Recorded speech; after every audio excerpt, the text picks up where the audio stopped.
sessions. The first one being creating value for consumers of emerging market food sector. So our panelists are already here. Please join me in welcoming them.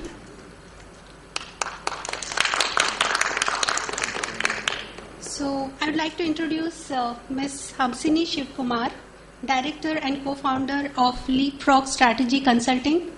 She will be our moderator.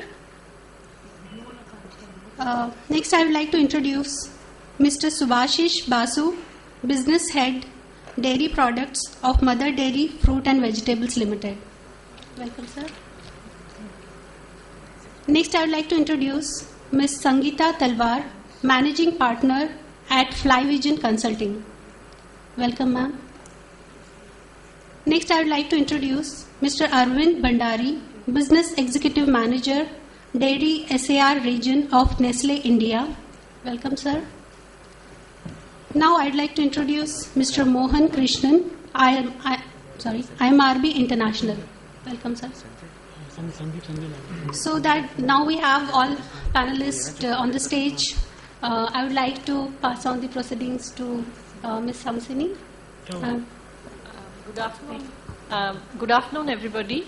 Thank you for being here to sort of share or to listen to us sharing our thoughts on the subject of how do we create value for emerging market consumers in the food sector. The panelists that we have here are all people who have many, many years of experience in the food and beverage sector. Sangeeta has worked at senior positions at Nestle, Tata Tea and NDDB Dairy Services. Mr. Bhandari has worked at Nestle but in India and South Africa. Mr. Subhashish Basu has worked in Vietnam, China and India. Mr. Mohan Krishnan has been an eminent market researcher for many years who has now turned entrepreneur in the food sector. So you have a wide and varied and sort of vast knowledge base here in the panelists here. So I'd like to just start by requesting Sangeeta to give a kind of quick overview of the context of food, in the overall context of emerging markets in the global economy. Thank you, Hamsini. I thought since we may have some of the audience from the BRIC countries who are attending this conference, it may be useful to actually start with one key statistic about the BRIC countries. They have about 40% of this planet's population and 21% of nominal GDP of the planet. And a similar analogy with India, where if you look at the income pyramid for India, 50% of the population at the bottom of the pyramid or from the bottom of the pyramid really owns only 23% of the aggregate income. So we are talking about economies which have large populations and a limited pool of income resources. Of course, the opportunity, this is obviously these are countries with a lot of gaps, but they're also countries with a lot of opportunity. So if I was to just point that out to you in terms of numbers, I believe all the entry to the middle class over the next 10-15 years, about 70% of it will come from the BRIC countries. Similarly, if you look at India's income distribution, and you look at the top of the pyramid now, and you take what KPMG has called the globals and the strivers, that section is today some 2% of population, but in the next 10-15 years will become 15% of the population and will actually almost own half the aggregate income of the country. So, and the middle class will grow tenfold. So the income disparity is also an opportunity in the fact that there will be a shift in a movement of groups of people into higher income levels in the next 10 to 15 years. Very quickly, moving on to the food industry in India, if you put everything together, the estimate that I have from various sources is something to the tune of 12 lakh crores, which is about 12 to 14% of the GDP of the country. And the bulk of it is staples. Almost 45% of it is staples, and there are two other very large categories. Fruit and vegetable, which is about 23%, and a similar percentage is milk. So these are really the large parts of the food market, with a very small proportion of these large numbers in a branded packaged format. The rest of it is then marine products, etc., etc. So if I took this as the base, and the food industry base of about 12 to 13 lakh crore rupees, the packaged food industry would probably be in the region of 8 to 10% of this. Okay? And that would mean about 130,000 crores, something in that region would be the packaged food industry. Would any of the other panelists like to add any comments or build on any of the points she's made? Just to take it from what Sangeeta said, and if I put it in the Indian context, see, food is the biggest consumption category in India. In fact, 31%, more than 30% of the average consumer's budget is spent on food. And within India also, if we take Delhi NCR, it's even higher at around 37%. So the proportion of consumption budget going towards food is pretty high. Now, therefore, how much is going on that unpackaged foods or commodity, and how much going to packaged foods? This packaged food is still very low, especially in the hinterlands. As you go to the metros, the proportion of packaged foods will be higher, but overall it's still very low. So therefore, the potential of the packaged foods to grow in this consumption basket is huge, and a lot of work to be done. Yes, so that really, so the first point of opportunity, I guess, to share some thoughts on is examples of how companies have accelerated the shift to, let's say, at the first level packaged foods, and then at the next level branded and packaged foods. And I'm drawing the difference because in the food sector, I think the first level of value creation happens just by consistently providing good quality and hygienically packed and affordable and available right next to you when the customer wants it. So even for that change to happen, any examples and knowledge of the panelists on how do we accelerate the shift to packaged foods from commodities, especially for the emerging middle class? So if I can take one example, very quickly what comes to my mind is when you think of packaged foods, the pouch milk that we're getting in our homes these days. And the pouch milk is actually the most basic transition from liquid milk from a gwala or a milkman to the pouch. And the thin separation is all there is to the trust and the guarantee and the homogeneity and consistency of quality that people get. And that's the first level differentiation. And it's happening so rapidly that we're actually finding in some of the districts that we collect milk, the people who give milk actually come back to buy milk from us in the pouch because they expected a good quality milk made consistent with all the antibiotics taken out.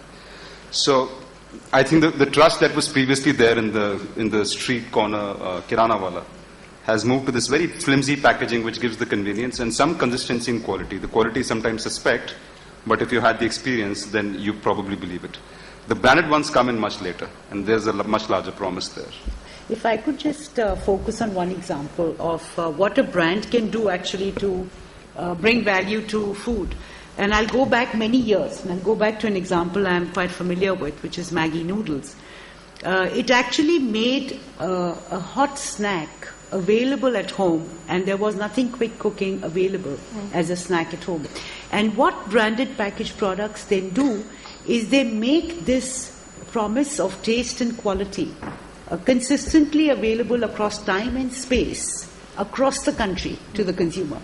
And that's what the milk pouch has done actually. The whole revolution in milk has made milk portable and available to people in parts of the country where you cannot keep cattle, for example, and there is no milk available. And similarly, products like Maggi and other products which are very widely distributed. I think that's the first role they play, is just making food available consistently and, or of taste and quality and of time.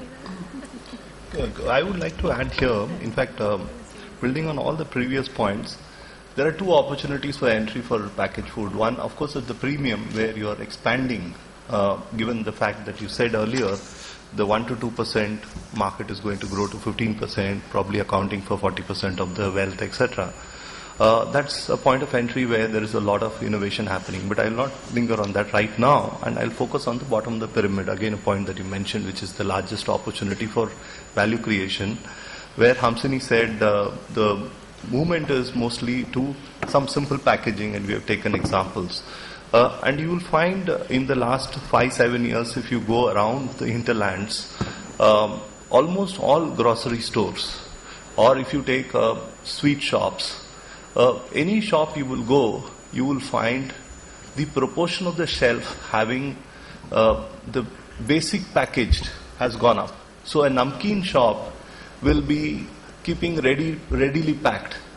It's not no more. So when I was a kid, if I have to go to a sweet shop, I will have to point out to the thing lying in a big jar, and you will have to sort of fill it and pack it. But today you will find most of them have been already pre-packed. So that is the first hint of a packaging happening, and there, of course, there is a whole lot of, and you can see that in milk and so on and so forth. So the local entrepreneurs have been the drivers of this sort of need, and how are they driving? Because the consumers are looking for some level of hygiene. They don't want, and part of the hygiene, if you carefully study talking to consumers, is the worry that if I fall ill, I will have a certain economic cost to it, and the one way to easily overcome that is to have pre-packed. So in the bottom of the pyramid, again, there are other categories, clearly you have biscuits, etc., which have grown definitely into a more branded packaging there. But again, that's a large market, and surely Maggi has also now gone, starting from an opportunity in urban India where people wanted convenience. It is now moved all the way down where the same need for convenience has become much more apparent. Just to the point, since you mentioned it, products like that, which are very wide, go very wide in their distribution, reach and push, actually provide the gateway for a lot of other packaged foods to follow. So I think that's the other role that product really played in India, is to show the way to a lot of other packaged foods to get to the same. And I think if I can think of one example, before, Kurkure, right? Kurkure was the firm finger food snack or a namkeen. Earlier it was a palmful. And a lot of the namkeens hadn't shifted into the packaged food as much as they have now, but it actually happened on the back of Kurkure's success, because Kurkure bridged this gap between a traditional Indian snack and a Western packaging format. And once that started to go through, a host of local players have started to pack in that format. And they've actually, in fact, modified the Indian savories, which are not that easy to consume on the go, to fit that packaging. And it was known as the bridge product. The bridge product. There were Western snacks like Lay's, and it was known as a bridge product. See, one more thing of moving towards package, I see in fact, Arvind will also agree with me. We are seeing explore the curd market, the dahi market. The Indian yogurt is exploding today, and but even after this, we are just scratching at the surface. If I look into the total number of total quantum of curd usage, just to give you an example, in Delhi NCR alone, the sale of milk is around 6 million liters every day, and our conservative estimate says that around 30% of that milk gets converted into fermented products. So it can be at home, it can be at a restaurant, it can be at a dhaba, it can be anywhere, but they are being converted into a fermented product. It can be dahi, it can be lassi, it can be a buttermilk, anything like that. So just think of how much of dahi or fermented product is being consumed every day in Delhi alone. Is almost 2 million liters. 2 million liters of dahi. Now, if I put all the companies put together, whether it's a Mother Dairy or a Nestle or a Amul or Danone, all put together, we are still scratching at the surface.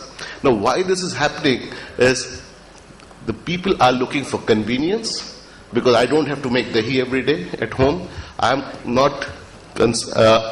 don't have to be bothered about everyday quality of the dahi, because if I make dahi at myself, so I have no vagaries of today it can be of good quality, tomorrow it cannot be, or in winter season I may not be able to make dahi. So both quality and convenience is giving the way towards this huge explosion of a new category in a packaged food format which was not there as much 10 years back.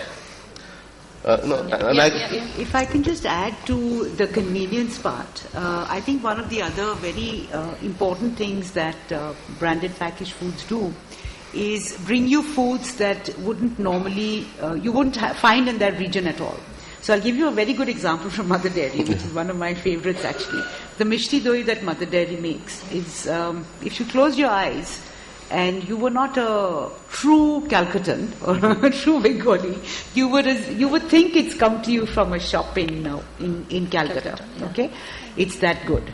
And they're rather brave. They have just launched it in Calcutta City, and that comes back to your convenience story. I'm a true Bong and from Calcutta, but let me tell you that that Mishti Doi is even better than a neighborhood Swiss shop in Calcutta. Now, what has happened is, I think that was one of the biggest challenges in the market here to launch Mishti Doi in that land of Mishti Doi in Calcutta. I think the biggest challenge was, for example, people are not used to buy Mishti Doi from a grocer shop. A sweet has to be bought from a neighborhood sweet shop. People are never seen Mishti Doi, that type of category, in a packaging format. It has to be always in that earthen pot. There's a heritage attached to it. Now that was a challenge, but again, as people have started realizing that if it comes from a good branded company, I am more confident about the quality. The consistency of the product is much higher than from a neighboring shop. And I don't have to even go to the sweet shop. I can get it in the grocer shop just below my apartment. So as it is going on, so a new category is being created within these cities. And the initial responses are extremely good.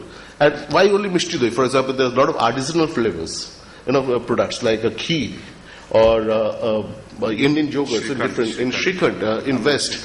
So these are slowly getting into a branded package format and doing extremely well in pockets of India.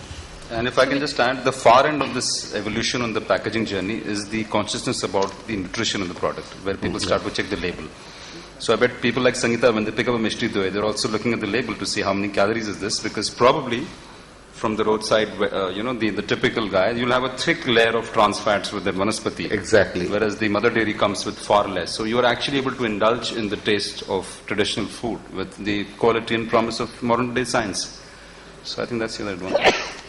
Great. So that brings me to another question that I'd like to put to the panelists, which is we find three kinds of companies or players in food markets, and that might be true across the emerging world, whether it's India, China, South Africa, Vietnam.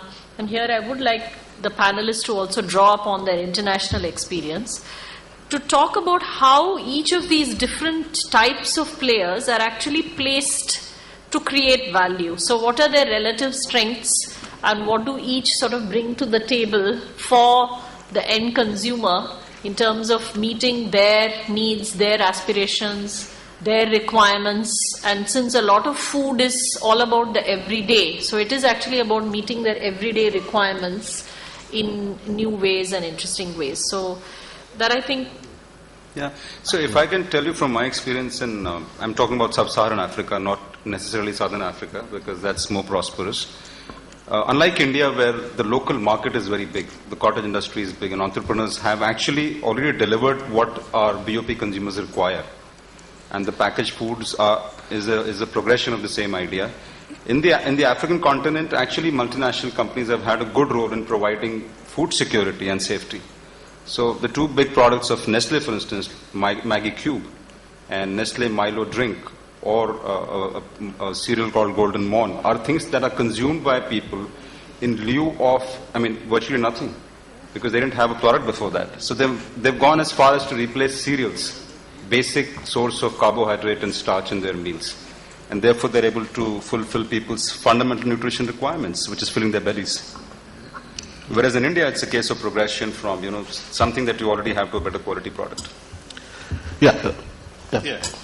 I represent an entrepreneurial venture, and therefore I end up meeting a lot of other entrepreneurs and companies. Of course, the last 4-5 years, the food business has been extremely vibrant, whether it's dairy or biscuits or namkeen snacks. In all these, you will find lots of entrepreneurs aiming to grow the business.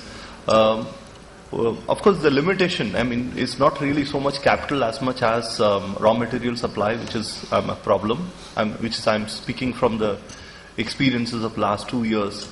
And the other is, of course, of manufacturing quality. So therefore, because of these two limitations, you end up with the first level of innovation. And most of this first level of innovation is happening because you are much more closer to your customer. If you're a localized player, you understand the need. It could be converting local flavors to something that is little more value added. So the first level of value addition is actually a low priced or a reasonable priced but a big value plus for the consumer. The hope for these entrepreneurs is that they will be able to scale up and reach the level of multinationals who have better practices. My venture, for example, with my colleagues, is aiming to have this gap bridge.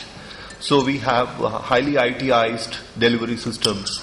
So we actually have this great aspiration to be one up on multinationals with a greater amount of grounded knowledge of the local market. But right now it's still an entrepreneurial venture. We can't say whether everybody else does that. But surely the local entrepreneurs are actually the first seed driver. One of my board members' point is that in large multinationals, their burden of their inertia actually stops them from innovating. For example, if you're a soft drink major, more unlikely that you will be able to move towards a healthy product, because you are such a burden that it's quite impossible for them, both in the branding sense as well as in the execution sense, for them to do that. My own company thinks that we will be a good for you, a food product. So I can give you from an inside view of a small entrepreneurial Indian setup. But I can tell you, from my experience, a multinational company can really struggle to match the taste of a local company. Mm-hmm. So Haldiram Bhujia, you cannot beat with the Lay's Leher Bhujia. And then they eventually gave up and launched Aloo Bhujia, which is a variant, not the same scale. But true. So the challenges are big for even big players in the traditional sector. Yeah, if you see the example of Kellogg's in India, in fact, for 2 decades they have struggled. In fact, and finally they have to get to Indianize their entire portfolio, and actually, and I've seen that even in China. In fact, both of the beverage giants, Coke and PepsiCo, had struggling days, and then Coke took a precedence and actually tied up with some of the local players who were extremely big there with their green tea beverages. There was a plethora of green tea beverages there, which was doing extremely well. Now, so in China, therefore, the aerated beverage was only a second fiddle to the already existing beverage.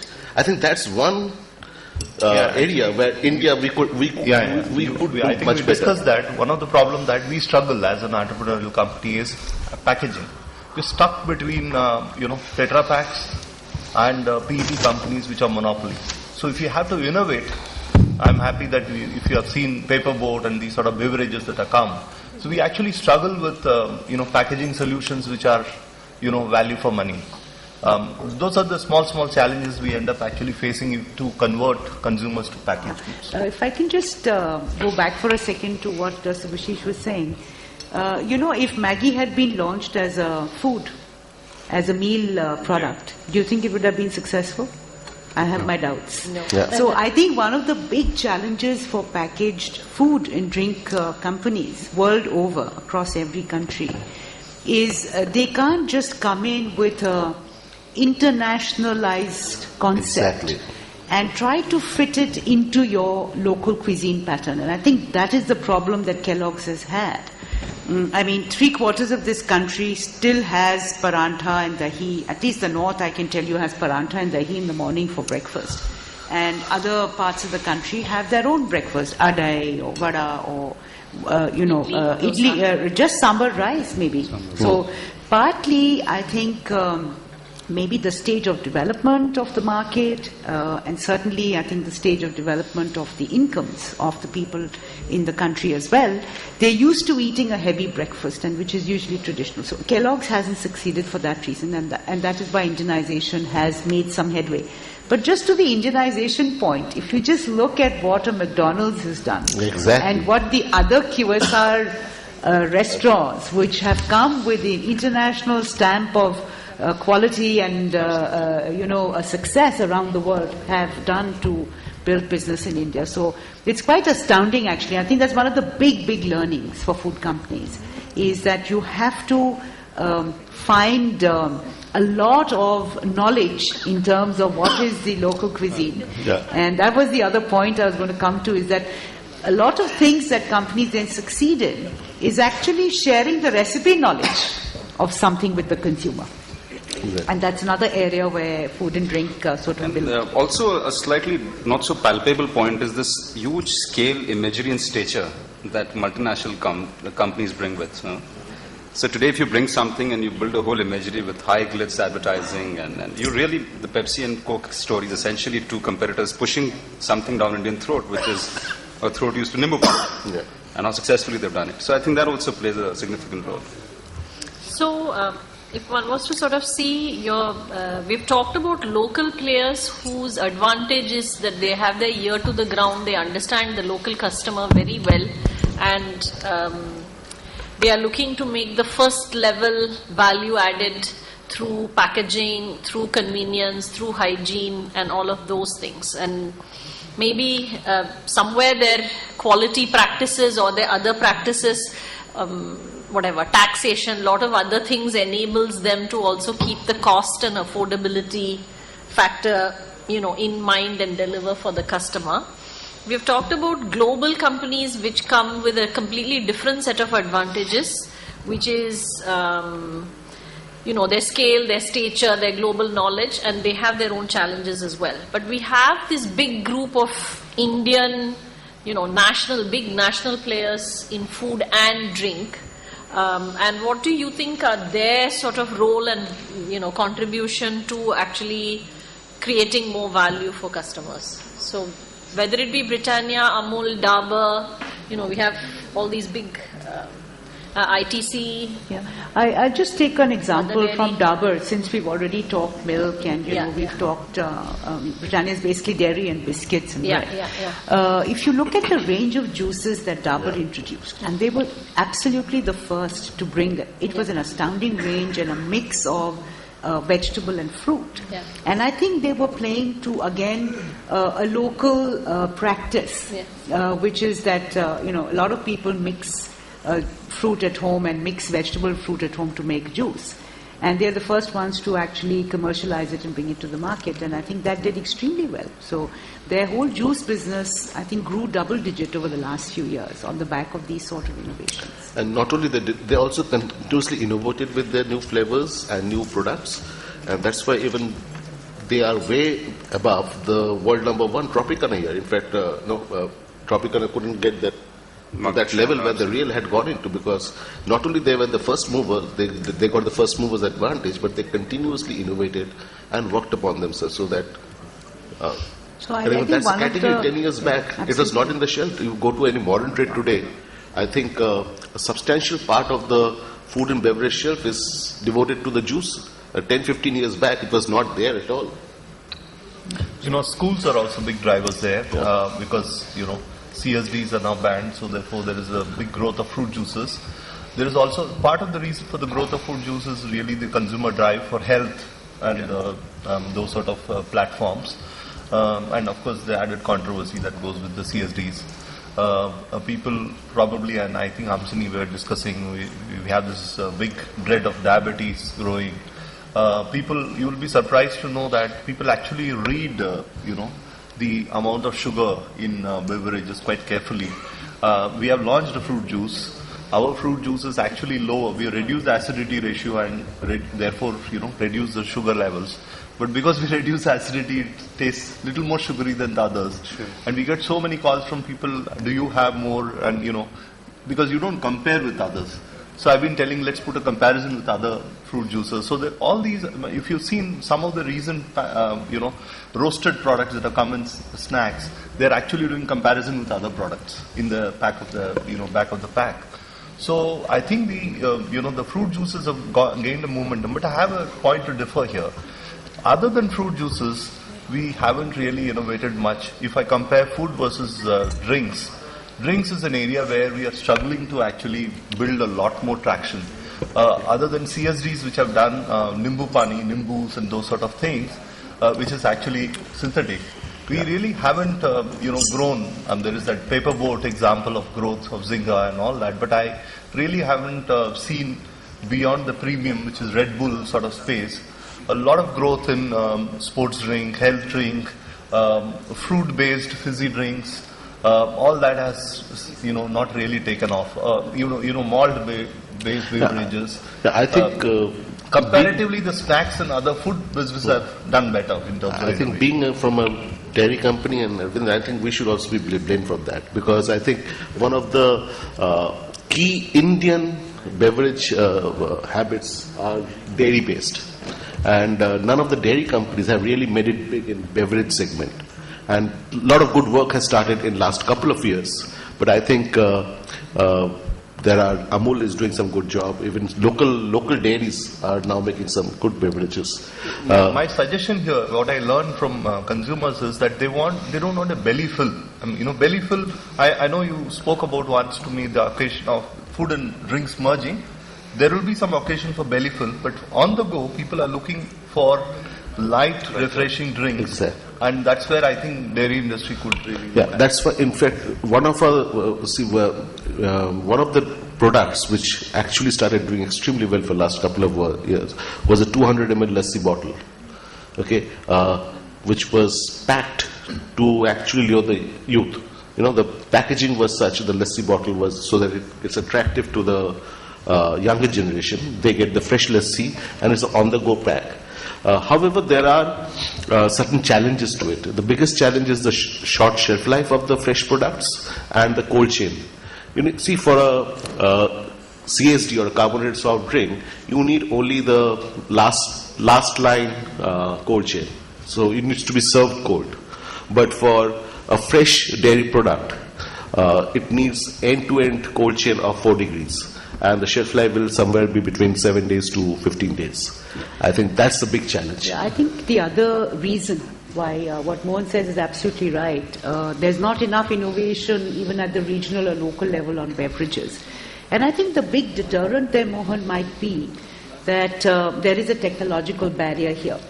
There is a technological barrier, there is a logistical barrier, and these are both very high cost and high knowledge areas.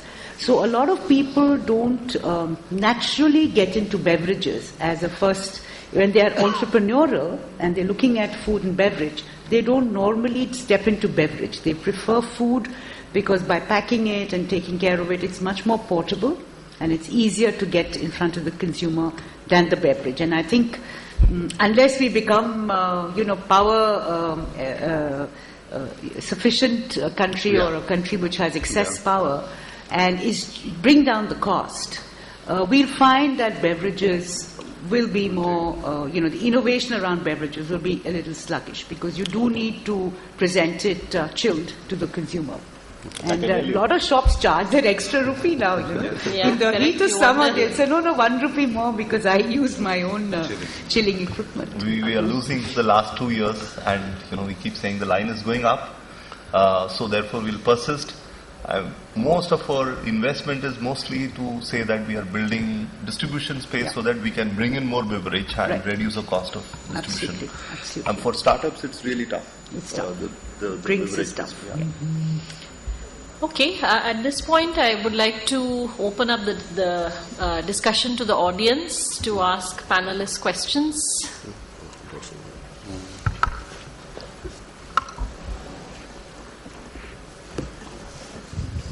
Good afternoon. Nowadays we see a lot of health and nutrition claims on many of the food products.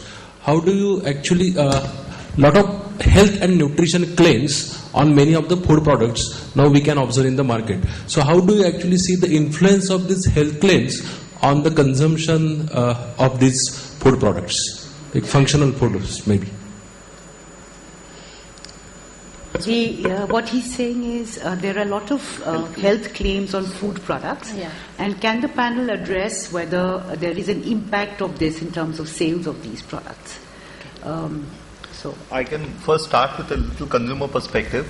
Definitely consumers are looking at health, although I did notice that in snacks. For a long time when we were looking at snacks, every time, let's say Frito or anybody introduced an added snack, we thought, okay, it will be replaced by, something else will go down. We'll find the per capita consumption of that will be there, and then there will be the saliva, there will be this, everything kept on adding in snacks. So we used to say that consumer is indulging in sort of paradoxical behavior. But having said that, in breakfast, in lunch and dinner, if you take the Lucknow study that you will get, and I was looking at the data, people are claiming, and I'm not really believing, but on weekdays they are claiming they are eating cornflakes and oats and dalia and things like that. So clearly there is a lot more health related focus, and therefore people are looking at the health claims that are there. One of the struggles that companies face, and I'm talking from the company that I represent, is that we are kind of afraid to put this up there directly, because I remember working with an edible oil company which also used to say that we want to get into health claim. But after all the literature I could read, the only thing I could gain an insight was that you have to have all types of edible oil and not go simply by what the consumer wants, and which is a kind of dangerous. The consumer actually started saying we want watery oil, as thin as water, and it's kind of dangerous to have an oil like that. So, and therefore as manufacturers we kind of afraid to foist that we are very healthy, because anything eaten beyond a certain level I suppose is goes out of balance. So manufacturers are probably worried, but consumers are really, I don't think consumers are getting much wiser. Maybe there is an opportunity here for companies to start building this holistic health, maybe almost that's I think where other panelists could take off from there. If I could just please add quickly to what he's saying. I think one of the effects to study is whether there's increase in sales. I think the other very large impact that these sort of health shifts or health claims by companies does is it builds the trust of the consumer back in the company. So I'll give you just one example, and that is chips, potato chips, right? Or wafers. I don't think you and I will be happy if someone gave us a potato wafer with vitamin B, vitamin A, vitamin C. It would not taste like a wafer, and frankly we would not want to eat it. But what a company like Pepsi has done is, they have worked through their R&D cell to re-look at the crystallization structure of salt. And they have done some extensive work where they have changed the crystal nature of salt and made it multifaceted. So there are many more facets to the same crystal now. So right across the world, they have been able to bring down the salt content in their entire snack range without reducing the impact of salt on your and my palate. Okay, so they are maybe in India they're a little ahead of the game. But when you and I want to buy that bag of chips again, and we are concerned about this, and somebody says no, you shouldn't eat so much sodium, and we go and read on that pack, we will be reassured that it is not very high, or it is lower than some of the other competitions. I think that's the other big role. And frankly, on the same lines, they've also taken out all trans fat from their snacks. So they're trying to do that, and so are a lot of other MNCs, taking out MSG, taking out trans fat, reducing sugars, by working, to improve the chemical structure of some of the things they use. My question is to Mr. Subhasis Basu. The question is, sir, what has happened to white this butter of Mother Dairy? It has gone off the shelf. White butter. White butter. And second question is, since dairy product is something is a necessity to a consumer, you never thought of a loyalty program in Mother Dairy. And likewise in Maggi is something we all want to eat. So there is no loyalty program in food and beverage sector. If you can please elaborate. If I get you right, you are telling that why does a company like Mother Dairy have a loyalty program? Why don't you have a loyalty program? Loyalty program for the consumers? For consumers, obviously.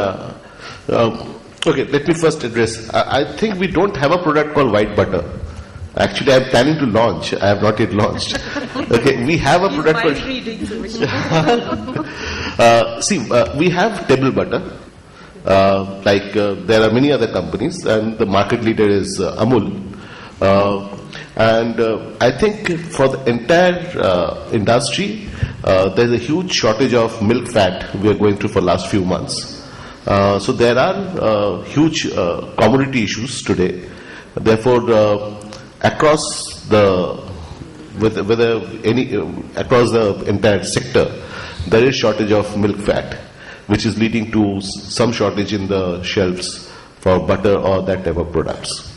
As far as loyalty programs are concerned, for a consumer loyalty program to run it, you need to communicate it also well. And to communicate well, you need to have a huge marketing campaign around it.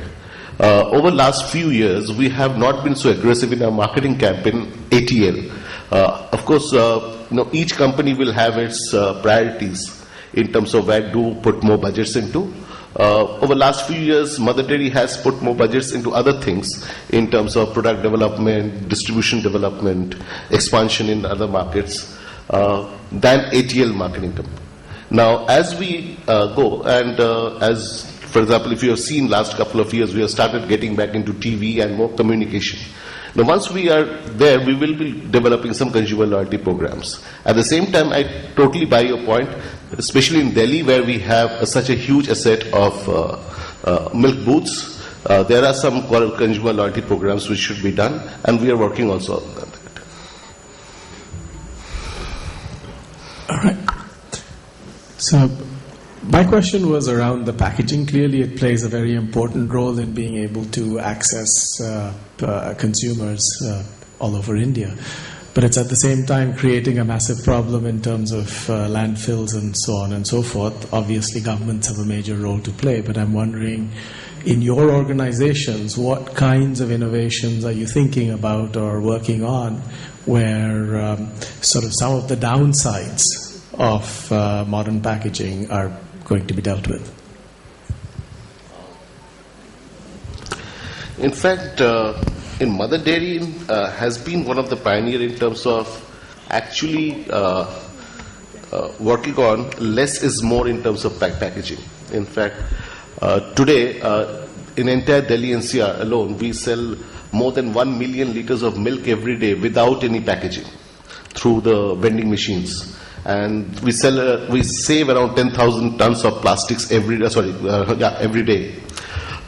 So apart from that, in our entire packaging process, we are looking into how do we bring down more of plastic usage. And not only us, many other companies are also doing that. And there are also legislations coming up in many of the states. For example, in Himachal Pradesh, Supreme Court has given a directive that there cannot be any plastic usage in any of the products. So each of the companies we have to work on in terms of cost-effective alternates, because in future there will be more such legislations coming up. So both from a legislation point of view and from an environmental perspective, I think what you said is bang on. All of us are working on that.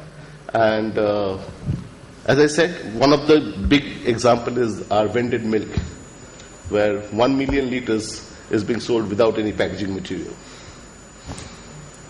So the company, the startup that I work with, we decided we will have Tetra Pak equivalent. We actually use Combi Block in our products. So which, in our estimate, and most of our products right now are positioned at the premium end. So the proportion of recycling of that is much higher. People pick it up and use it for various things because we have a very elaborate reuse system in our country. So therefore we decided not to use plastics as much as we can, or keep the sort of landfill-based plastics very low. We did experiment whether there is a bottle-based opportunity, but somebody calculated that the energy cost on that is much higher, so therefore we stopped that as an alternative. We are actually launching it cans. It's actually costing us more, but in the premium end, cans also get recycled quite a bit. But you're right, cans is not probably it's also very highly energy intensive. So that's why we struggle. As a small company, for us, we are very highly dependent on others for packaging solution, and we keep hoping that there are many more options available to solve this. For us, I vocalized it before. We are one part of the supply chain. Yeah. In fact, I can share with you that some years ago, some of the large companies, and the one that I was particularly very concerned with this issue when I was working for Tata Global Beverages, we looked really hard at biodegradable packaging material. But it was still some distance away, so the technology wasn't there to make sachet packaging, which is a multi-layer laminate packaging, biodegradable. But I can tell you that a lot of large companies are looking at it and wanting to adopt some of these. In fact, the QSR industry has done a lot of work in this area, and polystyrene is more biodegradable than the substrates that they used to use earlier. So the QSR, quick service industry, has already moved to a lot of biodegradable material. And one example that I can give you is, I've been hearing that the electronics industry, so mobile phones, etc., governments are now looking at a consumption cycle responsibility with the company. So end-to-end responsibilities. Your responsibility doesn't finish when you sell, but it finishes when you take the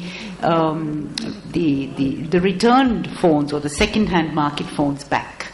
So I think that's a great step. But I think in India, I'm not aware of any such move in the food industry. Not yet. Just one more point. In India, we also keep in mind not only the technology, but what is the cost of the technology? Because in India, one of the bigger challenge also is to keep the product affordable. Okay, if the packaging cost becomes extremely high and makes the product cost prohibitive for the consumer, it will not work. So in India, it's a bigger challenge for us. In terms of how do I keep the packaging cost also at a low point and keep the product affordable. So there has to be a balance between the two. Yeah, my question is related to the health and wellness food. Now that we have talked about like health and food is very much related, and it has been highlighted by panel also many times that consumers are becoming very conscious.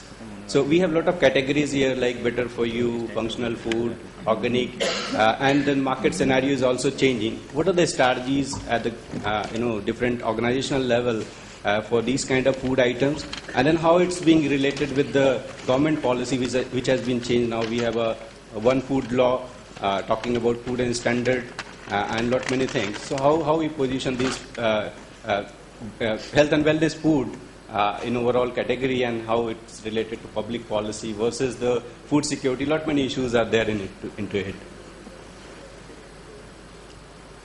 So if I can take that question, there are many levels to look at it. I think the first one, which concerns most of us, is the reduction of... Okay, the first one is actually, if you are responsible, we should look at the big deficiencies in India, which is vitamin A, iodine, and so on and so forth. So can we take our food and make them useful from that point of view, which is a more positive approach to it, because I think that problem is larger than the other problem, which is about high fat, high salt, high sodium. So companies are working, Nestle in particular works very aggressively on complying with Codex norms, which are actually even more stringent than Indian norms, to make their foods compliant with all the requirements on salt and sodium. And the third angle would be to look at functional foods, where you actually give people products which help them, especially in our country, tackle problems of lifestyle, cardiovascular, diabetes, and so on and so forth, which is the other segment a lot of companies are moving towards. And I think that's the next level of progression. But I think there's a lot that can happen there. There's always a time before consumers are willing to pay the premium for it because they come at a cost. But that market has still started to grow. In addition to just that question, there is a big category of organic food which is coming up in developed nations. And the question is to the panel, what do you think this category is going to develop in emerging markets? how it's going to take the shape further?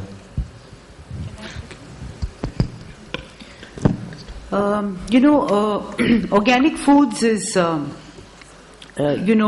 definition of that. I think it varies with different countries, but the soil on which you grow that food should have gone through 6 to 8 cycles of growth with no pesticides for it to be called organic food. And that, I think, what it does in the food chain is it puts up the cost of these foods. So if you come back to the India situation and you look at where the food industry stands today, and you juxtapose that with the income pyramid, and you look at the bottom of the pyramid, and you look at the challenges there, I think it's a very small emerging segment at the very top of the pyramid, organic foods. And there are lots of entrepreneurs who started doing organic farming because they can control what is under their nose. It's their fields, and they are farmers, and they have taken to organic farming. So I think it will grow very slowly, but I think on account of its high cost, it's not going to be an innovation that is suddenly going to catch the fancy of the bulk of the country. And if you look at what's happening in the Western markets, certainly their value addition to food is much higher. So if I give you a statistic, in India they say value addition to food is some 10%. If you compare it with the developed world, it's 100 plus. So UK is 180% or something. So the value addition to food in India is still very low. So I'm talking broad numbers, I'm talking across the country. But so it's going to be a long while till something like that really, I'm not sure I will switch a lot of my consumption to organic. The other big challenge is that because we are a temperate climate, our agriculture is only 40% rain-fed, or I think it's the other way around, 60% rain-fed, 40% is still not rain-fed, it's irrigated. So a lot of these challenges result in a high use of pesticides. And if you look at agriculture in India and China, both of us suffer from this big problem that we use a lot of pesticide in order to just grow food. And I think in that context, it might not be a really hot sort of product. Hello. I have two simple questions. One is, we know that when it comes to waste management, food actually is the highest proportion of wastage created by food. So a lot of international companies have come up with single serve packs, because when you buy a 1 liter Tetra pack of juice for a family of 2, for example, in a metro city, you tend to consume maybe 1 or 2 glasses, and the rest of it gets bad in the next 2 to 3 days, and you have to throw it off. So we know that a lot of companies like Dabur and etc. have come up with smaller single serve packs, and similarly for Maggi or for even curd. But what do you think is the future for that, and is food recycling an option and an opportunity? Can we see something like a single serve milk packs for people at least who are living on their own, or just single person staying, so that wastage can be managed much better? That's question number one. The second question is that we know that emerging categories need, for example, Maggi, when it entered, it actually created a snacking market. It told Indians that you can actually have a meal in between, a snack in between meals, and it actually created that category. What do you think are the category imperatives for a new category to come into place? So, for example, I'm a brand manager in Del Monte Foods, and if we were to come up with a health snack category, because we see that health and wellness is a big platform coming forward, but what are the category challenges and imperatives for us to really build that category and grow in it as well? The first question on the single serve packs, I think it's again more of a market dynamics which works. For example, there are markets where you get single serve milk packs. If you go to Karnataka, there's a lot of demand of single serve milk packs, and it's being available there. Whereas in the Delhi market, the demand is minuscule. So therefore, any company who wants to get into it has to have a minimum, a business size to get into it. So that's one of the reasons. It's again depends on the market demand dynamics. Wherever there's a single serve mode demand, people actually launch, the companies will launch single serve packs. But however, in value-added dairy products, a lot of single-serve packs are now there in the market. So a basic milk may not be there in many places, but flavored milk, or buttermilk, or a lassi, or a dahi, or a yogurt, or any value-added product you will find mostly today are being sold in single serves. So it's again the market dynamics which determines that. What was the second question? Her second question was about the challenges of category creation. Yeah, let me answer that. So, it's a big question. I think all of us grapple with it day in and day out. Yeah. If I can simplify it, there are two kinds of innovations, and I was quickly sort of tossing it in my head before you asked. If you're bringing a product into the country, which is a new product, if you bring in a pasta, for instance, where there's some peripheral consumption but it hasn't grown big, you have to be willing to spend a significant amount of money to create the habit. And Maggi noodle is one case which came 25 years ago, but it spent a long time before it became a profitable or a viable business option. The second case is where you bring into the market something which the consumers know, and then you value add either by packaging or a new experience. There it's much shorter, but you're likely to have a fair amount of competition, if not at the time of launch, but subsequent to it, in which case you must have a unique proposition. So challenges differ, but typically speaking, these days innovations don't succeed that much. The industry record is something like 12%, and therefore you cannot put your money on one. You probably have to try a few things, and hopefully one of them succeed. You can actually think in your head how many in the last 5 years have succeeded, and they're very, very few. So you have to have the patience, you have to have the uniqueness, and you have to have the financial muscle to support it for long. I guess we are sort of reaching the end in terms of our time. Yeah, so I'll just... last question. Last question, okay. Yeah. Perhaps a doubt to Murli ji. Sir, perhaps, for startups, especially like, panelists, we have been discussing about taking the product from manufacturer to consumer. We have been experiencing in one of the recent projects for chip manufacturing, especially potato chips. What kind of strategies, especially like a startup, should really adopt to make really chips happen, at local level to cater? Because I think you know it, our students were trying to buy from UP and other markets because those potatoes have got the fat content less, and it also have some unique shelf space, at least for 2 days in place. From other places, we could not really make it happen, and a lot of demand from local places, but we could not meet them. Now, it's out of the way the question, a doubt, how these small startups really put in their practice for procurement strategies. Also, just it may be a open question to every one of you to tell us what would be the best way to take up these challenges, especially procurement, and what you are doing. Thank you. Okay. As you can realize that I also don't have an answer to be able to give you a prescriptive response. What we have found, which is really worthwhile, is in startups, all departments, whether it is procurement, let's say sales and distribution, and the the supply chain people, all of them, we have put in place a much more written down methods. That means what I'm trying to say is that we are linking our sales team with our procurement so that both sides work hand in hand. Sometimes what happens is the sales has its own history of growing, or we need to do this, we need to have our distributors in place, and they've gone and promised certain things, but you don't have the product at the back end.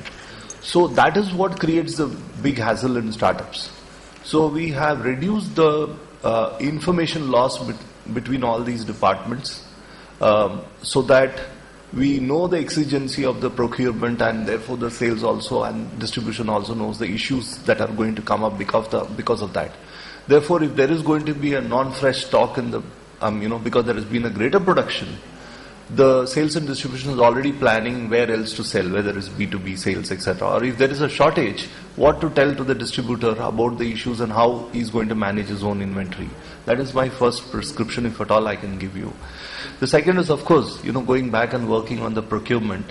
Here, I feel we are getting there, but it is some time before we can get there. It is, I think, I also, work with the National Institute of Food Technology Entrepreneurship Management. I meet them sometimes.